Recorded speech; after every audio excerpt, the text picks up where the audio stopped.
3 సార్లు ముఖ్యమంత్రిగా చేసి ఈ రోజున భారతదేశంలో తెలుగువారు భారతీయులు ఎక్కడున్నా సరే దాంట్లో దాదాపు సగం వంతు తెలుగువారే ఉండడానికి ముఖ్య కారకులు. నాలెడ్జ్ ఎకానమీ అనేది ప్రాతిపదిక చేసుకుని దాన్ని దేశమంతా విస్తరించిన ఒక విజనరీ, అలాంటి అనుభవం గల ఒక పాలసీ మేకర్. నాకు సంపూర్ణమైన విశ్వాసం ఉంది అధ్యక్ష. 150 రోజుల గౌరవ ముఖ్యమంత్రి గారి అనుభవంతో కూడిన ఈ పాలనలో నాకు సంపూర్ణమైన విశ్వాసం ఉంది అధ్యక్ష.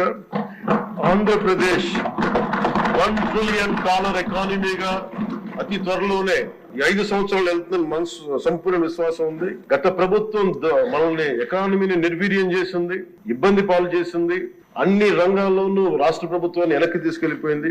ఈ పరిస్థితుల్లో గౌరవ ముఖ్యమంత్రి గారి అనుభవం, మీ పారదర్శకత, మీ విజనరీ దృష్టి ఇవన్నీ కూడా మాకు ఈ $1 ట్రిలియన్ ఎకానమీ వైపు పరిగెడుతున్నాయి అన్న దాంట్లో ఏమాత్రం సందేహం లేదు అధ్యక్ష.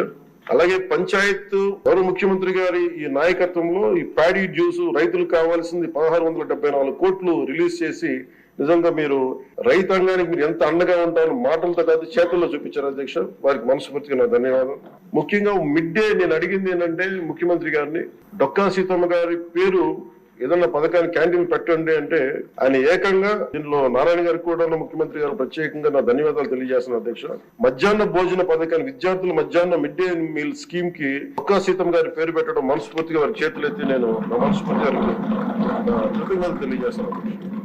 అలాగే ఇలాంటి స్ఫూర్తి చూసి నాకు కూడా వ్యక్తిగతంగా నేను ముఖ్యంగా ఆయన లీడర్షిప్ ఎబిలిటీ, ఒక క్రైసిస్ వచ్చినప్పుడు ఒక నాయకుడు ఎలా ఉండాలి, ఒక వరదలు వచ్చినప్పుడు ఎలా ఉన్నారనేది మనకి విజయవాడ బొడుమేరు వరదలప్పుడు అసలు ఆయన చూపించిన నాయకత్వ పటిమ ఇవన్నీ చాలా ఆదర్శనీయం అధ్యక్ష. మేము వెళ్ళి చొక్కా మడిచి ఆయన దిగి వరదలో నడిచి దిగి ఆయన అవసరం లేదు, ఆయన చేయించవచ్చు. కమాండ్ సెంటర్ లో కూర్చొని చేయగలిగే సత్తా ఉండి కూడా మా అందరికీ ధైర్యం నింపడానికి, మా అందరికీ భరోసా నింపడానికి, ప్రజలకు ఆ భరోసా ఇవ్వడానికి ఆయన నడిపించిన తీరు యంత్రాంగాన్ని చాలా అభినందనీయం అధ్యక్ష. ప్రత్యేకించి సోషల్ మీడియాకి సంబంధించి అసలు ఇంట్లో ఆడబిడ్డలు బయటికి రావాలన్నా గానీ ఊళ్ళల్లో ఆడపిల్లల అధ్యక్ష ఈ అలవాటు అయిపోయి, గత ప్రభుత్వం చేసిన అలవాటు అయిపోయి ప్రతి ఒక్కళ్ళు ఒక ముఖ్యమంత్రి స్థాయి వ్యక్తిని బూతులు తిట్టడం, అన్ని తిట్టిన తర్వాత కూడా వాళ్ళకి అలవాటు అయిపోయి ఎవరు తిట్టాలో తెలియక స్థానికంగా ఉన్న ఆడపిల్లల మీద కూడా వీళ్ళు అవాకులు చవాకులు పేలి పచ్చి బూతులు తిడతా ఉంటే ఎవరికి చెప్పుకోలేక వాళ్ళు ఇబ్బంది పడతా ఉంటే బయటికి రాలేకపోతున్నారు. క్రైమ్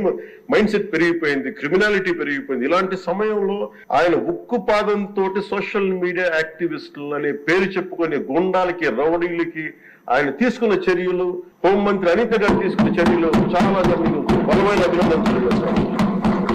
ఇదే కొనసాగాలని కోరుకున్నాను అధ్యక్ష. This should be a continuity of the our entire governance.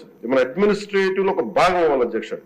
మనస్ఫూర్తిగా వారికి నా ధన్యవాదాలు తెలియజేసుకుంటూ గౌరవ ముఖ్యమంత్రి గారికి నేను మాటిస్తున్నాను, మేము చేయాల్సిన పనులు ఎప్పటికప్పుడు మీరు మాకు ఆదేశాలు ఇవ్వండి సార్. మాకు ఏ శాఖ అయితే తీసుకున్నామో ఆ శాఖల్ని సమర్థవంతంగా వారి విజన్ కి తగ్గట్టుగా పనిచేయడం అధ్యక్ష.